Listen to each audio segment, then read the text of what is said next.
잠시 기도하겠습니다.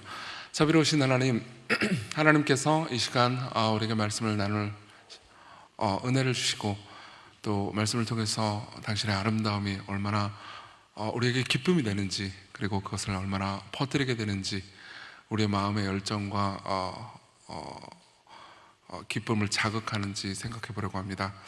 특별히 오늘 자신이 가지고 있는 하나님께서 주신 것들의 일부를 하나님께 되돌려드림으로, 헌금함으로 헌신하며 하나님 앞에 나아간 사람들이 있습니다. 그들의 손을 복되게 해주시고 하나님께서 계속해서 공급해 주실 것이라는 것을 확신하게 하소서. 그리고 말씀을 통해서 누리게 하소서. 예수님의 이름으로 기도했습니다. 아멘. 우리가 방금 읽은 이 본문은 존 스토트라는 영국의 목회자가 굉장히 좋아했던 본문입니다. 존 스토트는 이 시편을 가리켜서 구약의 선교 시편이라고 이야기를 했습니다. 특별히 우리가 4절을 보잖아요. 그러면 이런 표현이 있습니다. 온 백성은 기쁘고 즐겁게 노래할지니 주는 민족들을 공평히 심판하시며 땅 위의 나라들을 다스리실 것임이니이다. 이런 표현이 있습니다. 이 표현을 통해서 우리가 알 수 있는 것은, 그러니까 시편 67편을 쓴 이 시인이 그러니까 하나님에 대해서 그냥 우리가 이스라엘 민족들이 믿고 있는 하나님 정도가 아니고, 이스라엘 민족들이 누리고 즐거워하고 예배하는 하나님 정도가 아니고, 모든 세상이 하나님을 다 기뻐하고 예배하고 즐거워할 그 비전을 바라보고 있다는 거죠. 이것은 선교 없이 불가능한 일입니다. 복음 전도 없이 불가능한 일이죠. 그리고 그것 때문에 우리는 복음 전도의 궁극적인 목적을 알게 됩니다. 복음 전도 자체가 궁극적인 목적이 아닙니다. 예배가 목적이죠. 저 멀리 세상에, 그리고 가깝게 내 친구와 가족이 예수 그리스도를 높이거나 찬양하지 않습니다. 근데 그분은 정말 높임받고 찬양받기 합당한 분이거든요. 근데 나는 그분을 예배하지만 내 친구는, 내 가족은 그분을 예배하지 않아요.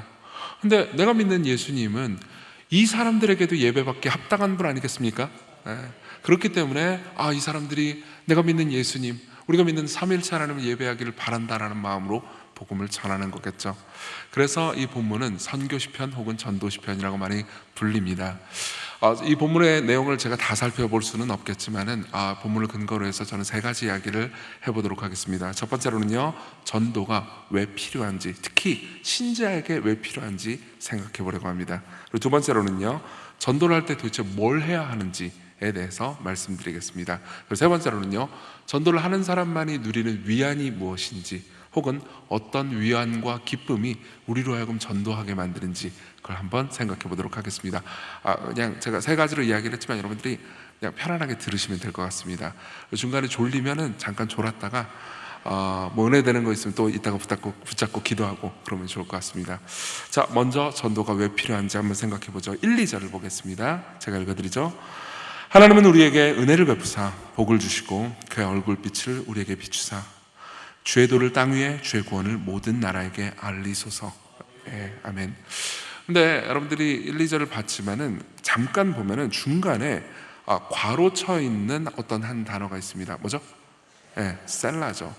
셀라가 무슨 뜻일까요? 사실은 학자들이 셀라가 무슨 뜻인지 연구를 했지만 정확한 의미는 아직 합의된 바가 없습니다. 그러니까 모른다는 거죠, 셀라의 의미가.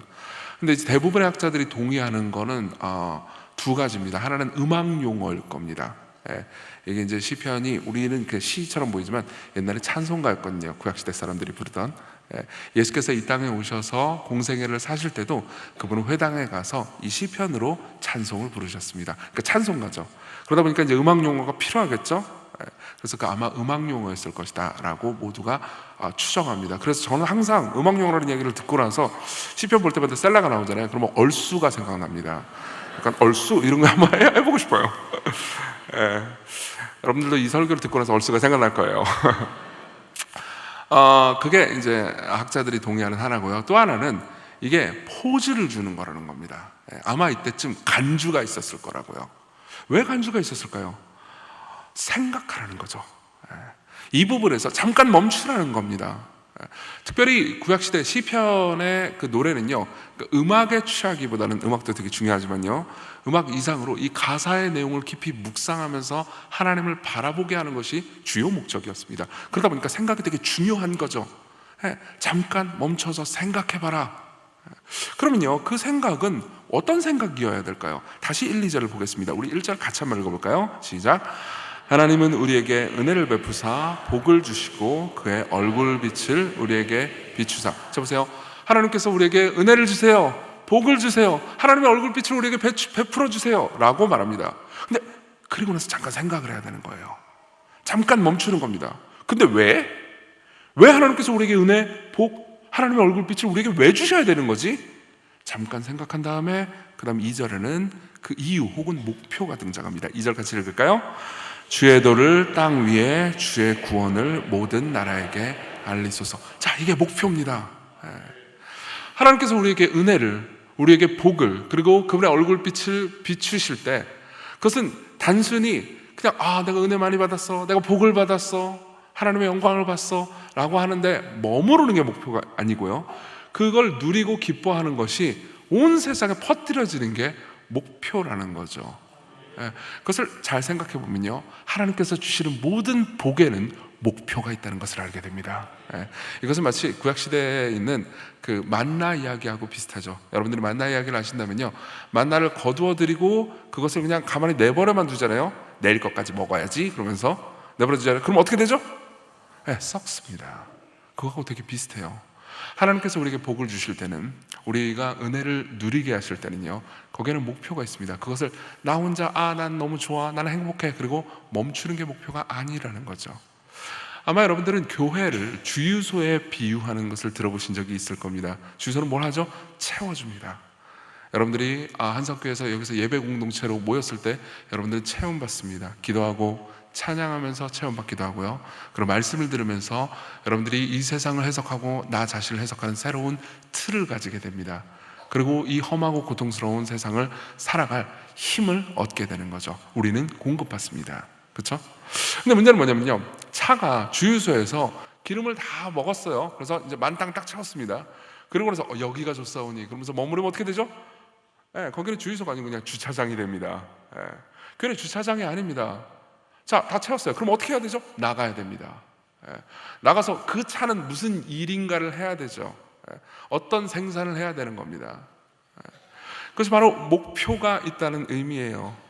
우리는 주유소에 머무르지 않습니다. 우리는 나갑니다. 그것은 사실 꼭 그러니까 신앙적인 측면만이 아닙니다. 사실 하나님께서 모든 인간을 그러니까 체험받으면 그것을 비우면서 퍼뜨리도록 지으셨기 때문에 사실 기독교인이 아닌 사람들도 이것을 알아채는 경우가 많습니다. 매들린 르바인이라는 임상심리학자가 있습니다. 이 사람은 그러니까 30년 넘게 여러 사람들을 상담해 온 사람이었습니다. 이 사람이 처음 박사학위를 받고 나서 그 다음 상담을 시작할 때는 뉴욕 도심의 빈민가에서 주로 상담을 했습니다. 거기서 이제 정말 많은 사람들, 특히 청소년들을 상담을 하면서 깨어지고, 가난하니까요, 깨어지고 범죄에 노출되어 있는 사람들이 가지고 있는 여러 그 이상 심리들을 관찰하면서 치료를 해주었죠. 그러다가 이제 이 사람이 나중에 임지를 옮기게 돼요. 그래가지고 캘리포니아 지역의 아주 부유한 동네에서 이제 상담을 하게 됩니다. 그래서 이제 처음에는 이렇게 생각을 했던 거예요. 나는 가난하고 범죄도 많은 그 도시의 뒷골목에서 일을 하다가 거기는 이제 정신적으로 문제가 있는 친구들이 굉장히 많았을 거 아니에요. 그럼 이제 부유하고 굉장히 좋은 동네 가면은 그럼 당연히 여기서는 정신적인 문제가 덜 하겠지라는 생각을 하고 간 거예요. 근데 나중에 실제로 보니까요, 훨씬 더 많다는 것을 알게 됩니다. 그리고 잠정적으로 과학적으로 이런 결론을 내립니다. 그들의 부유함이, 그들의 풍족함이, 부모의 과보호가 오히려 그들의 정서 상태를 불안하게 만들었다고요. 그래서 이렇게 이야기를 해줍니다. 제가 잠시 읽어드릴게요. 많이 배우고 경제적으로 풍요로운 부모의 개입이 어떤 면에서는 내 상담실을 찾아오는 10대들, 곧 많은 특권을 누리고 있지만 불행해하고 한없이 유약한 아이들의 문제에 일조하고 있을지도 모른다고 생각할 수밖에 없었다. 이렇게 얘기해 줍니다. 그리고 나서 매들린 러바인은 대책을 제시합니다. 어떻게 대책을 해야 될까요? 그들이 많은 그 아주 부유하고 풍요로운 부모로부터 많은 것들을 공급받잖아요. 그러면은 그들의 정서가 더 나아지고 성장하기 위해서는 그들이 받은 것을 계속해서 사람들에게 공짜로 조건 없이 나누어 주도록 해야 된다는 거죠. 그들의 시간을 희생시켜야 된다고 말합니다. 그래야 그들의 정서가 건강해진다고 말하는 거죠.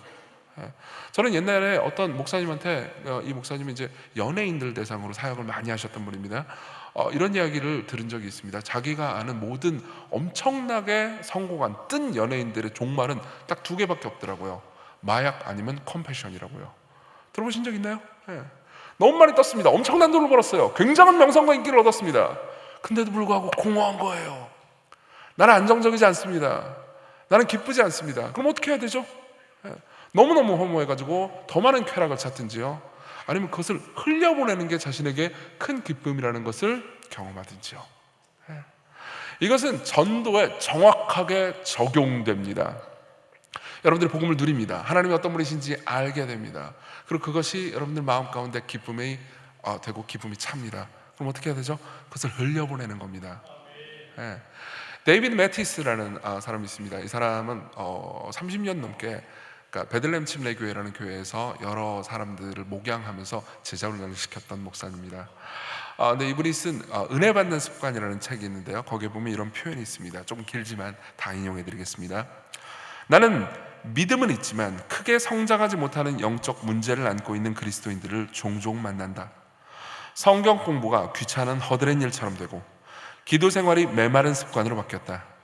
한때 큰 열정을 가지고 증언하는 회심의 기적이 희미해져가는 먼 추억이 되어버렸다. 그들이 하는 일이라고는 단지 교회에 다니는 것뿐이다.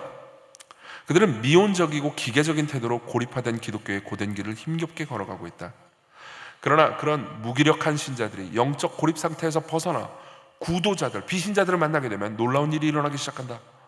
그들이 교회에 다니지 않는 사람들과 생사를 가르는 대화를 나누게 되면 마음이 새롭게 혁신되는 징후가 나타나기 시작한다. 오랫동안 무시해온 부분이 새로운 의미를 지닌 채 되살아난다. 다른 사람들에게 복음을 전하려는 노력이 개인의 성장을 자극하는 촉매가 된다는 것은 얼마나 고무적인 일인지 참으로 믿기 어려울 정도다. 이것이 여러분들의 마음 가운데 혹시 복음의 열정과 감격과 기쁨이 식은 사람이 있다면요, 스스로를 한번 점검해 볼 만한 조언일 겁니다. 여러분들은 그것을 전해보셨습니까?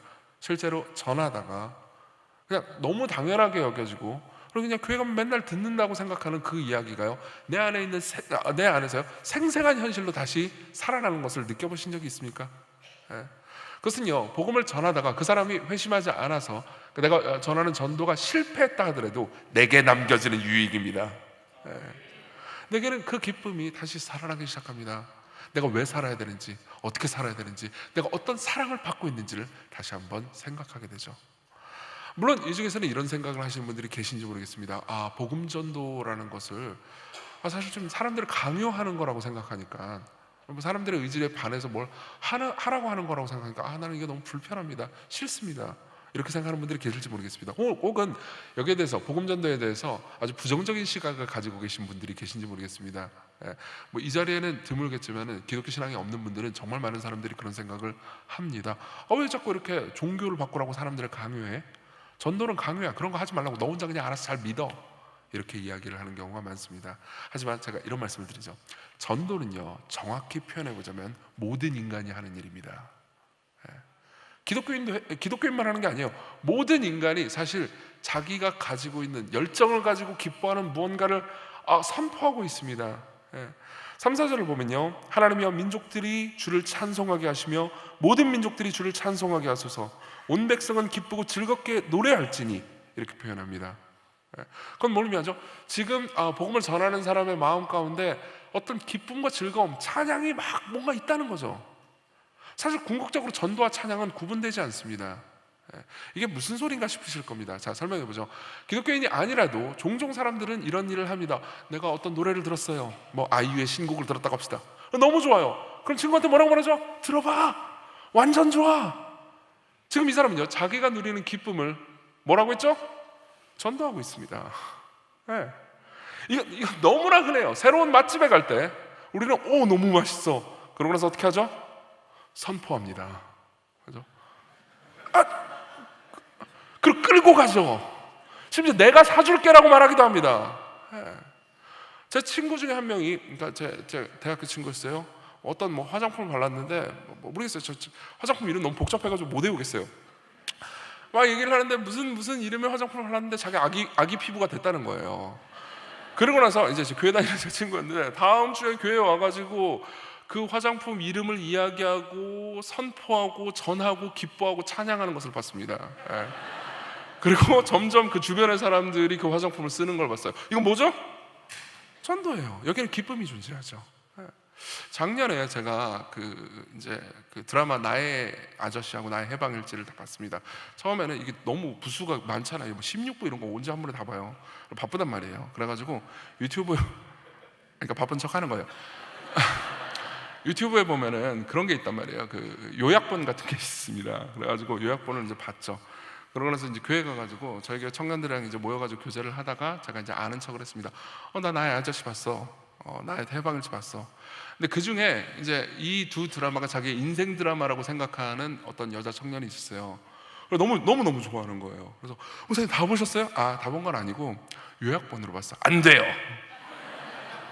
아니 네가 뭔데 나한테 안 되라 말아야 라고 말하고 싶었지만 참았습니다. 참고 안 돼요 그러는 거예요. 그래서 왜? 그건 다 봐야 돼요. 주인공 서사만 보면 안 돼요. 모든 걸 다 봐야 돼요.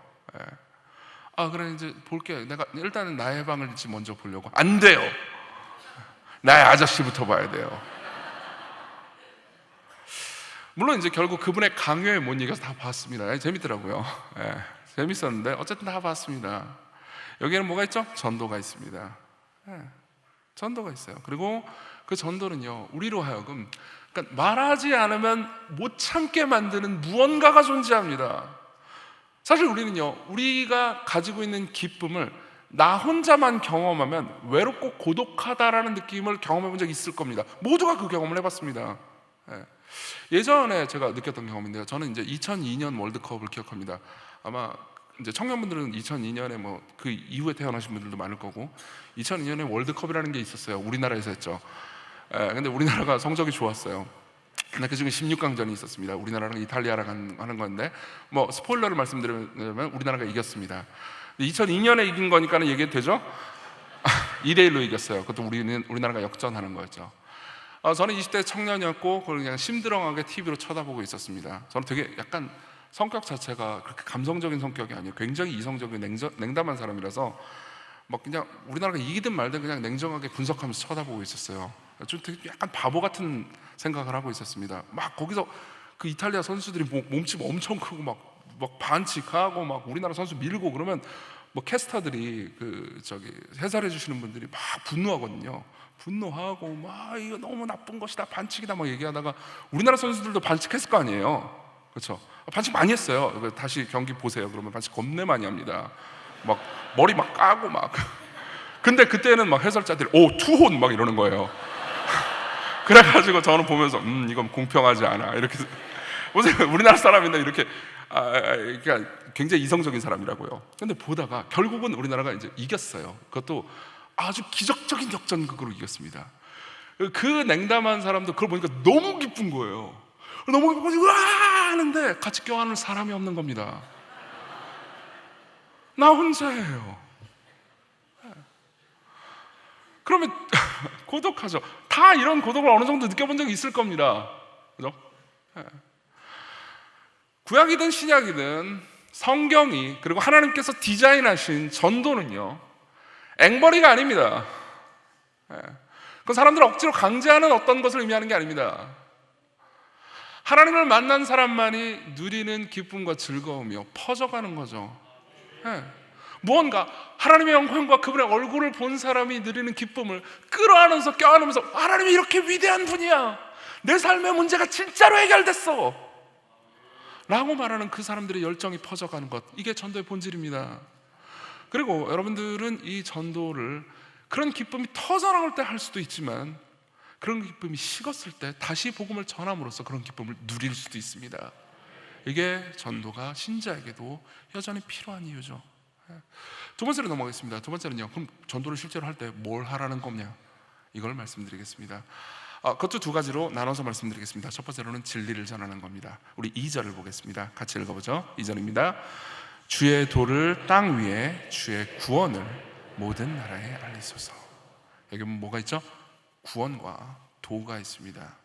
여기서 우리가 알 수 있는 것은요, 하나님께서 우리에게 기쁨을 주심으로써요, 우리에게 복을 주심으로써요, 결국은 주님의 도, 이건 복음입니다. 신약 버전으로 말하면요, 주님의 도, 복음, 말씀을 사람들에게 언어로 전달하도록 하는 거죠.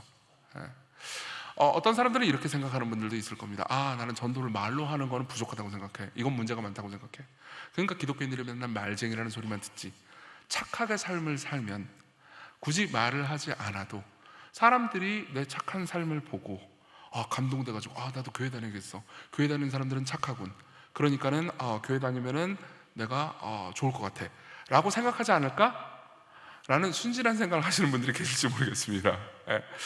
거기에 대해서 제가 말씀드리자면은 물론 이제 우리의 착한 삶은 되게 중요합니다. 우리가 그러니까 위선적으로 삶을 살아가면서 복음 전도가 잘 되기를 기대할 수는 없겠죠. 하지만 나의 착한 행실로 내 가족이 예수님을 믿기를 바래. 그건 안 될 겁니다. 일단은 우리는 그렇게 착하지 않아요. 스스로 한번 생각해 보세요. 앞으로 가능성이 있어 보이세요? 그것도 같이 사는 가족이 거의 가능성이 없을 겁니다. 그리고 또 하나는, 그것은 성경이 말하는 복음과 직접적으로 관련이 없습니다. 이런 말씀을 좀 드리죠. 우리가 정말 착하게 살 수 있는데, 사는데 성공했다고 합시다. 진짜로 착하게 살아가요. 그러면 여러분들의 착한 삶을 보고, 삶이 엉망이고 쓰레기같이 살아가는 삶이 여러분들의 착한 삶을 보고, 그래, 저 사람이 저렇게 착한 사람을 보니까 나처럼 죄가 많고 나쁜 놈도 조건 없이 용서받고 사랑받을 수 있겠어 라는 생각이 들까요? 아니죠. 오히려 반대로 생각하게 될 겁니다. 교회 다니는 사람은 저렇게 착하구나. 근데 나처럼 나쁘게 산 사람들은 뭐 교회 갈 자격도 없지. 혹은 나는 신에게 사랑받을 자격이 없을 거야. 그렇게 생각하는 게 당연한 수순 아니겠습니까? 그죠? 네. 복음은요, 여러분들이 착하게 살아야 하나님께 구원받는다는 의미가 아닙니다. 복음은 우리가 다 죄가 많고 문제가 있지만 하나님께서 예수 그리스도로 말미암아 우리의 죄를 용납하시고 우리의 망가지고 부서진 인생도 하나님께 사랑받고 용서받을 수 있다는 기쁜 소식이죠. 우리가 충분히 착하게 살아야 하나님께 받아들여진다는 소식은요, 우리에게 기쁜 소식이 될 수 없습니다. 그건 그냥 당연한 월급인 거죠. 그러나 우리가 문제가 많고 심지어 하나님께 반역했는데도 불구하고 하나님께 사랑받을 수 있다는 소식은요, 우리가 변할 수 있다는 소식은요, 정말 우리를 기쁘게 하는 소식일 겁니다. 그리고 그 소식은요, 우리의 착한 행실로만은 전해줄 수 없어요. 우리의 삶이 어느 정도 문제가 있어도, 내 과거의 실수와 잘못이 있어도, 그래 맞아, 나도 죄인이야, 너도 알겠지만은 나 문제 많잖아. 근데도 불구하고 하나님께서 나를 사랑하셨고 나는 그래도 삶의 의미를 여전히 찾을 수 있게 됐어. 그때 우리는요, 기쁜 소식을 전할 수 있습니다. 말로 전하십시오. 다시 나의 해방일지 이야기를 좀 해보겠습니다. 이게 되게 재밌었거든요. 나의 해방일지는요, 상당히, 그러니까 기독교인 입장에서 생각해 볼 때 되게 영적이고 그리고 종교적인 메시지들이 많이 등장합니다. 그냥 간단하게 스토리를 얘기해 드리자면요, 주인공 여성이 있습니다. 연미정이죠. 김지원 씨가 이제 아주 연기를 잘했습니다. 그리고 이제 이 김지원 씨가 있고요. 그리고 이제 손석구가 있습니다. 둘이 꽁냥대는 사랑 이야기예요. 뭐 별게 있겠습니까? 참 별게 많아요. 죄송합니다. 그 팬들이 계실 텐데. 근데 이제 둘이 뭐 있다가 뭐 서로 이제 별 관계 아니었어요. 처음에는 좀 약간 그냥 어색한 관계였다가 뭐 결국 꽁냥대다가 이제 구씨하고 남자하고 손석구하고 연미정이 이제 관계가 되게 깊어집니다. 그런 내용이에요. 근데 이제 연미정은 굉장히 삶이 팍팍하고 자기 삶이 되게 찌질하다고 생각하고 있었거든요. 근데 이제 그러다가 손석구를 만나가지고 나를 추앙해줘 이렇게 말해요. 그러니까 이제 아무도 나를 추앙하거나 나를 존경하거나 나를 높여주지 않으니까, 모든 사람은 자기가 높임받고 싶어하는 욕구가 있거든요. 나를 추앙해줘, 환대해줘 이렇게 말을 해요. 자, 그리고 뭐 추앙인지 환대인지 막 합니다. 그러다가 이제 연미정이 관계가 깊어지면서, 그러니까 여자 주인공이 남자 주인공한테 이렇게 이야기를 합니다. 조금 길지만 인용해드리겠습니다. 어려서 교회 다닐 때 기도 제목 적어내는 게 있었는데 애들이 쓴 거 보고 이런 걸 왜 기도하지? 성적, 원하는 학교, 교우 관계, 고작 이딴 걸 기도한다고? 신인데? 신한테? 난 궁금한 건 하나밖에 없었어. 나 뭐예요? 나 여기 왜 있어요? 그렇죠? 모든 인간이, 기독교인이든 기독교인이 아니든 모든 인간이 마음속 깊은 곳에서 물어보는 궁극적 질문이 있습니다. 나는 누구인가? 나 뭐예요? 나 여기 왜 있어요? 난 도대체 무슨 목적으로 여기 존재하는 거죠? 계속 읽어드리죠. 91년 이전에 존재하지 않았고 91년생인가 봐요. 50년 후면 존재하지 않을 건데 이전에도 존재했고 이후에도 존재할 것 같은 느낌, 내가 영원할 것 같은 느낌, 그런 느낌에 시달리면서도 마음이 어디 한 군데도 한 번도 안착한 적이 없어. 이불 속에서도 불안하고 사람들 속에서도 불안하고, 난 왜 딴 애들처럼 해맑게 웃지 못할까? 난 왜 슬플까? 난 왜 늘 가슴이 뛸까? 왜 다 재미없을까? 인간은 다 허수아비 같아. 자기가 진짜 뭔지 모르면서 그냥 연기하며 사는 허수아비. 어떻게 보면 건강하게 잘 산다고 생각하는 사람들은 이런 모든 질문을 잠재워두기로 합의한 사람들일 수도, 인생은 이런 거야 라는 어떤 거짓말에 합의한 사람들, 난 합의 안 해. 그렇죠. 사실 우리는요, 전부 다, 특히 대한민국 사람들은요 더더욱 그렇죠. 어렸을 때 난 도대체 누구지? 난 이 세상에 왜 존재하는 거지? 라는 생각을 어렸을 때 하잖아요. 그럼 옆 사람한테 혹은 선생님한테 핀잔을 듣습니다. 그딴 생각하지 말고 공부나 해. 그렇죠. 그리고 스스로도 생각합니다. 어차피 답도 안 나오는 생각 그만하고 공부나 하자, 아니면 오락이나 하자. 그리고 늘 그 질문을 억누르면서 삶을 살아왔다고요. 기독교인이 아닌 모든 사람들은요, 이 질문에 대한 답을 전혀 발견하지 못한 채 모두가 사실 이렇게 생각하고 있습니다. 이렇게 합의하고 있습니다. 나는 누구며 나는 왜 여기 있는지에 대한 대답에 있어서 항상 불만이 있지만, 그딴 생각해봤자 뭐해, 당장 뭐 먹고 사는데 아무런 도움이 안 되는데, 그러면서 그 질문을 억누르면서 삶을 살아왔죠. 왜 이런 불만이 우리에겐 존재하는 걸까요? 왜 이런 고통이 우리에겐 존재하는 걸까요? 프랑스의 철학자이자 기독교 신학자였던 블레이즈 파스칼은 이렇게 얘기해 줍니다. 우리는 마치 폐위된 왕과 같다고요. 폐위된 왕이 어떤 존재일까요? 자, 폐위된 왕은요 굉장히 불행하겠죠. 왜 불행할까요? 자신이 과거에 왕이었었기 때문에 불행할 겁니다. 예를 한번 들어보자면, 여러분 이번 대선에 내가 대통령이 되지 못할까 봐 불안한 사람 있나요? 없죠. 아마 여기서는 아무도 없을 거예요. 혹시 대선 후보 계세요? 없으시죠? 대선 후보들은 불안하겠죠. 그렇죠? 근데 이번 대선에 내가 대통령이 되지 못할까 봐 불안한 사람은 없을 겁니다. 그렇지만 내가 과거에 대통령이었고 혹은 내가 될 수도 있는데 안 됐다, 그럼 꽤나 불안하겠죠. 파스칼은 이렇게 얘기해 줍니다. 우리 모두 하나님의 형상이고 우리 모두 왕의 자녀처럼 존귀한 존재로 태어났다고요. 근데 인간이 타락했습니다. 우리에게는 문제가 있습니다. 그렇기 때문에 하나님의 자녀, 하나님의 영광스러운 존재만이 누리는 것을 못 누리고 있어요. 그리고 그 못 누리는 것을 자꾸 다른 데서 찾으려고 합니다. 자꾸 돈에서 혹은 성공에서 혹은 명예에서 혹은 쾌락에서 자꾸 그 모든 것을 찾으려고 해요. 그래서 찾으려고 해가지고 잡았는데 내 손은 비어 있습니다. 난 너무 허무합니다. 그래서 계속해서 또 다른 곳에서 찾고 또 다른 곳에서 찾고 또 다른 곳에서 사랑을 추구한다는 거죠. 그리고 그것은요 우리를 좌절시킵니다. 모든 인간은 기독교인이든 기독교인이 아니든 과거에 나는 정말 영광스러운 존재였고 실제로 신에게 사랑받아 마땅한 존재였다라는 기억이 존재한다는 거죠. 근데 우리 모두는 기억상실증에 걸린 존재 같습니다. 거기에 대한 희미한 기억이 완전히 사라지진 않았지만, 그렇다고 그래가지고 거기에 대한 답을 기억하는 건 아닙니다. 그리고 생각하는 거죠. 삶이 이래서는 안 돼. 원래 진짜 삶은 이게 아닌 것 같은데, 나는 훨씬 더 영광스럽고 존귀한 무언가에 헌신되어야 할 것 같은데, 근데 실제로 우리는요 늘 답을 찾지 못합니다. 그리고 우리는 복음을 가지고 있다면 그 답을 말해줄 수 있죠. 우리는 존귀한 하나님의 형상으로 창조됐지만 타락했습니다. 그래서 원래 하나님께서 주실 만한 그 존귀에 이르지 못해요. 그래서 하나님께서 우리를 사랑하셨고 우리를 위해서 아들을 주셨고 아들의 죽음과 부활을 통해서 우리가 다시 하나님의 사랑을 받을 수 있게 해준다고 말하죠. 이 이야기를 전해주십시오. 이 이야기를 누리고 이 이야기를 기뻐하십시오. 이게 여러분들이 해야 되는 첫 번째 일입니다. 두 번째 일은요 공동체를 형성하는 겁니다. 이건 짧게 얘기하겠습니다. 우리 7절을 보겠습니다. 7절 같이 읽겠습니다. 시작.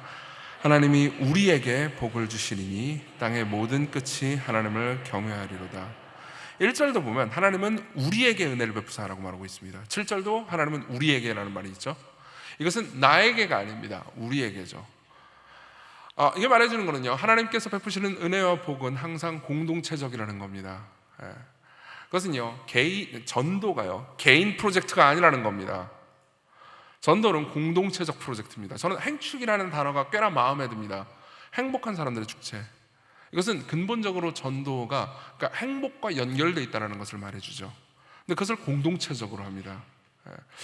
저는 시광교회를 섬기고 있는데, 시광교회는 두 군데의 예배 장소가 있습니다. 하나는 물레동에 있고요, 하나는 신촌에 있죠. 신촌은 2023년도에 개척했습니다. 물레는 제가 2011년도에 개척했고요. 신촌 캠퍼스가 개척된 배경은 기독교인이 아닌 사람들에게 더 많이 복음을 전하고 그들에게 가까이 다가가기 위해서였습니다. 그 이야기를 지금 자세히 할 수는 없을 것 같습니다. 근데 그들 중에 하나님께 정말 감사하게도요, 24명의 개척 멤버를 시작했는데 거의 150명 가깝게 많은 사람들이 성장했습니다. 지금 평균 출석 인원이 그 정도 됩니다. 정말 너무너무 감사한 일이죠. 그리고 그 과정 중에 하나님의 은혜가 있었는데요, 특별히 비기독교인들이 회심해서 교회에 가입하는 일들이 굉장히 많았습니다. 저는 그런 이야기들을 되게 많이 들었습니다. 근데 그들이 어떻게 예수님을 믿게 됐는가에 대한 이야기를 듣잖아요. 그러면 목사님의 설교 때문에 변화됐어요 하는 사람은 극히 드물었습니다. 슬프게도 전부 다 이렇게 얘기해 주더라고요. 처음 왔는데 너무 잘해주는 거예요. 실제로 사람들을 복음으로 이끌었던 거는요, 제가 막 복음을 전할 때 옆에 와가지고 조용히 쿠키를 갖다 준 사람들의 섬김 때문인 경우가 많았습니다.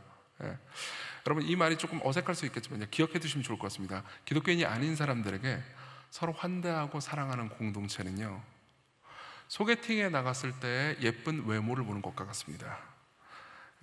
약간 너무 직관적인가요? 소개팅 나갔을 때 처음에 뭘 보죠? 성품? 그럴 리가요. 그러다가 나중에 성품을 보는 거죠. 정말 많은 기독교인들이 조건 없이, 비기독교인들이요, 조건 없이 기독교인들이 그들을 환대하고 사랑하는 것을 보고 공동체의 아름다움을 느꼈습니다. 그리고 그 공동체의 사랑과 힘이, 환대가 그들을 복음을 듣는 귀를 열어주었죠. 자, 마지막으로 넘어가겠습니다. 그러면요, 선교의 위안은 뭘까요? 이렇게 복음을 전하는 사람들, 전도를 하는 사람들이 경험하는 위로는 뭘까요? 우리 1절을 다시 읽어보겠습니다. 1절입니다. 하나님은 그의 얼굴빛을 우리에게 비추사. 여기서 우리가 짚어봐야 되는 개념이 있습니다. 얼굴빛을 비춘다는 표현은 뭘까요? 구약성경에 보면 굉장히 이런 표현이 많이 등장합니다. 당신의 얼굴을 보여주세요. 당신의 얼굴빛을 우리에게 비춰주세요. 모세도 이런 기도를 했습니다. 시편에도 이런 표현들이 되게 많죠. 근데 얼굴빛이라는 게 뭐예요? 이것은 굉장히 은유적인 표현입니다. 얼굴은요, 우리의 몸의 모든 기관 중에서 유일하게 우리의 마음 혹은 기분 혹은 영혼의 상태를 보여줄 수 있는 기관입니다. 맞죠? 여러분, 손은요, 우리의 기분을 보여줄 수 없습니다. 제가 주먹을 주면 기분이 나쁜 건가요? 아니죠. 보세요, 내 기분, 내 상태를 보여주는 건요, 얼굴 말고는 없어요. 그것은요, 아주 은유적인 표현이죠. 지금 시인은 이렇게 말하고 있는 겁니다. 하나님, 나는 하나님의 웃는 낯을 보고 싶습니다. 이게 얼굴빛을 보여달라는 말의 의미예요. 당신이 나를 사랑하신다는 것, 당신이 나를 환대하고 기뻐 맞아주신다는 것,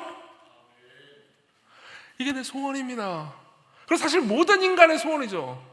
모든 인간은요, 하나님의 기쁨, 하나님의 반겨 맞아주심 안에서만 만족할 수 있는데요, 하나님을 알지 못하기 때문에 다른 많은 것들에서, 아까 제가 말씀드렸던 것처럼 돈이나 성공이나 명예나 혹은 쾌락으로부터 웃는 낯을 바랍니다. 그렇지만 그것을 가졌을 때 허무하다는 것을 경험하게 되죠. 그리고 우리는요, 생각합니다. 이 하나님의 웃는 낯이 우리를 만족시킬 수 있고요, 그리고 하나님께서는요, 우리에게 웃는 낯을 계속해서 주신다는 걸요. 이것을 확신할 수 있는 길이 있습니다. 우리 모두가 확신할 수 있는 길이 있습니다. 아까 제가 잠깐 말씀드렸지만요, 이 시편은요, 이 150편에 이르는 시편은요, 우리의 노래이기도 하고요, 성경의 하나님의 말씀이기도 합니다. 근데 또 다른 측면으로는요, 예수님의 노래이기도 합니다. 아우구스티누스라는 신학자는 이런 식으로 표현한 적이 있습니다. 예수님이야말로 시편의 가수시라고요. 1세기에 그분이 이 땅에서 공생애를 사실 때 안식일날 뭘 하셨을까요? 회당 가셨죠. 거기서 뭐 했을까요? 말씀을 들었지만요, 또 찬양도 불렀을 겁니다. 무슨 찬양이요? 시편이요. 그분이 시편 67편을 부를 때 어떤 느낌이셨을까요? 1, 2절을 다시 읽어보겠습니다. 하나님은 우리에게 은혜를 베푸사 복을 주시고 그분의 얼굴빛을 우리에게 비추사. 예수님이 이렇게 말씀하십니다. 하나님, 나에게, 우리에게 은혜를 주세요. 복을 주세요. 하나님의 얼굴을 우리에게 보여주세요. 이렇게 예수님께서 찬양하실 때 그분은 기쁘셨을까요? 슬프셨을까요? 당연히 한편으로는 기쁘셨지만 당연히 한편으로 굉장히 고통스러우셨을 겁니다. 왜 그랬을까요? 왜 그랬을까요? 이유는 간단합니다. 그분이 왜 이 땅으로 오셨죠? 왜 그분은 고통스러운 이 땅으로 오셨죠? 그분은 전능하신 분입니다. 한번 잠깐만 생각해 보십시오. 신이 인간이 된다는 것이 얼마나 제약을 가져다 주는 것인지. 저는 장애인이 된 어떤 분의 이야기를 들은 적이 있습니다. 자기 몸의 기능 중에 하나가 없어졌습니다. 그러면 원래 가지고 있었는데 없어진 이 기능이 없어진 게 얼마나 그 사람을 고통스럽게 하고 상실감을 가져다 줬겠습니까? 사실 나이를 먹어서 늙기만 해도요, 상실감이 생긴다고요. 근데 장애가 생겼다? 엄청난 상실감을 느끼겠죠? 신이 인간이 됐다. 신이 무력하게 울기만 하는 아기가 됐다. 그것은 어마어마한 고통과 상실감이었을 겁니다. 그럼 왜 그분이 이 땅에 그렇게 오셨죠? 그분이 오신 이유가 뭐죠? 그분이 이 땅에 즐기러 오신 게 아니었습니다. 그분은 이 땅에 단순히 기쁨만을 위해서 오신 게 아니었습니다. 그분은 고통을 위해서 오셨습니다. 그분이 십자가에서 엘리 엘리 라마 사박다니라고 부르짖을 때 어떤 일이 일어났나요? 하나님은 그분을 향해서, 예수님을 향해서 더 이상 웃지 않으셨습니다. 나의 하나님 어찌하여 나를 버리셨나이까? 라고 부르짖을 때 성부 하나님은 그분을 향해서 진노와 저주를 내리셨습니다. 왜요? 그분이 잘못했기 때문에? 아니요, 그렇지 않습니다. 우리가 잘못했기 때문에. 우리가 받아야 되는 저주와 진노, 우리는 하나님의 웃는 낯을, 하나님의 기쁜 얼굴빛을 볼 자격이 없었습니다. 우리 모두 죄인이고 우리 모두 잘못된 사람들이죠. 그래서 우리는 늘 상실감을 느낍니다. 근데 하나님께서 예수 그리스도 안에서 우리의 상실감을 완전히 해결하시고 하나님의 영원한 사랑, 영원한 웃는 낯을 주시기 위해서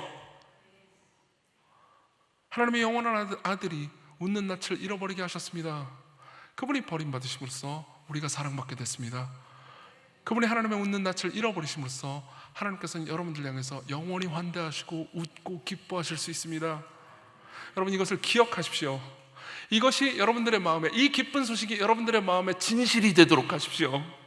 그럼 여러분들은 기쁨으로, 우리나라가 이겼다 이상으로 사람들에게 기쁨으로 복음을 전할 수 있게 될 겁니다. 또는 이게 내게 기쁨이 되지 않을 때 시도해 보십시오. 다시 친구들에게, 가족에게 이 기쁨의 소식을요, 말로 유창하지 않아도 좋아요, 표현해 보십시오. 다시 한번 이 기쁨의 소식이 여러분들 마음 가운데 진실이 되는 순간이 올 겁니다. 우리 같이 찬양 불렀으면 좋겠습니다. 내 눈 주의 영광을 보내. 우리 가운데 계신 주님, 우리가 마음을 다해서 하나님을 바라볼 때 그분이 그분의 웃는 낯을, 하나님의 얼굴빛을 다시 비춰주시기를, 그 안에서 우리가 다시 기뻐하기를 소망하면서 찬양합시다.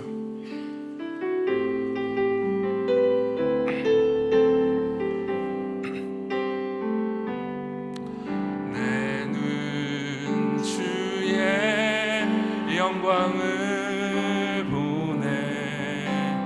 우리 가운데 계신 주님,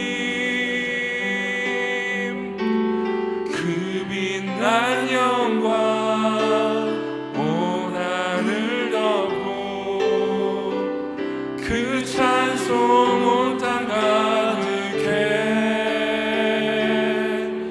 내 눈 주의 영광을 보내. 찬송 가운데 서신 주님,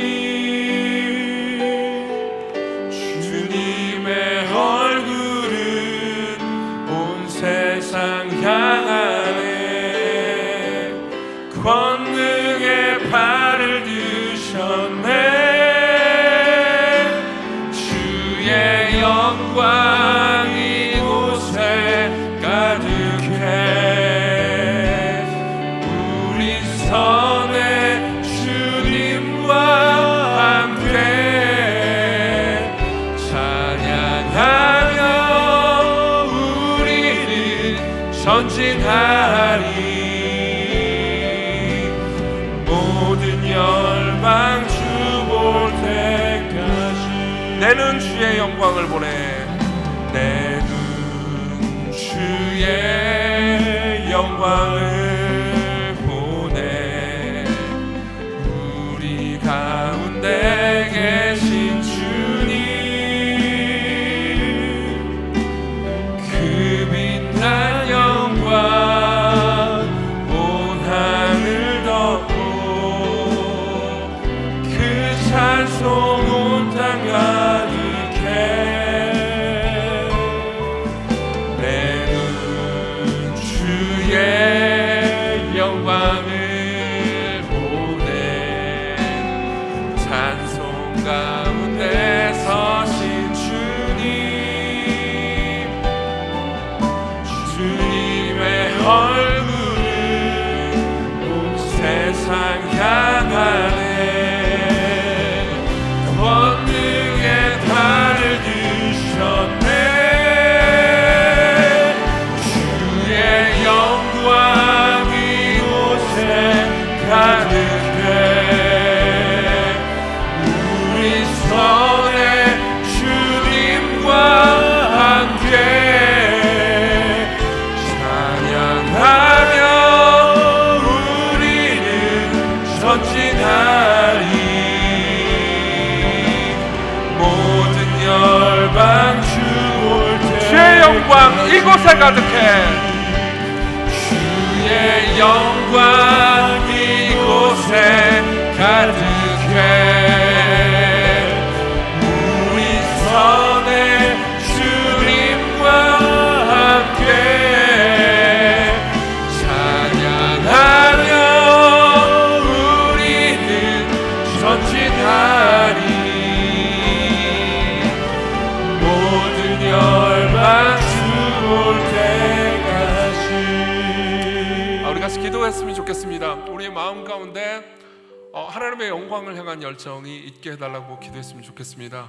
우리가 지금 하나님의 웃는 낯을 보게 해달라고, 하나님께서 우리를 받아주시고 우리를 사랑해 주시고 내가 누구인지, 내가 왜 이 땅에 있는지를 다시 보게 해주십시오. 나는 존귀한 하나님의 형상으로 지음받았고 하나님의 영원한 사랑을 받도록 창조받았습니다. 그리고 나는 이 땅에서 그분의 영광과 아름다움을 드러내도록 이 자리에 있죠. 이게 우리가 죽어도 좋을 만큼 우리를 기쁘게 만드는 영광스러운 소명입니다. 그렇게 느껴지시는 분도 있고 그렇지 않은 분들도 있을 겁니다.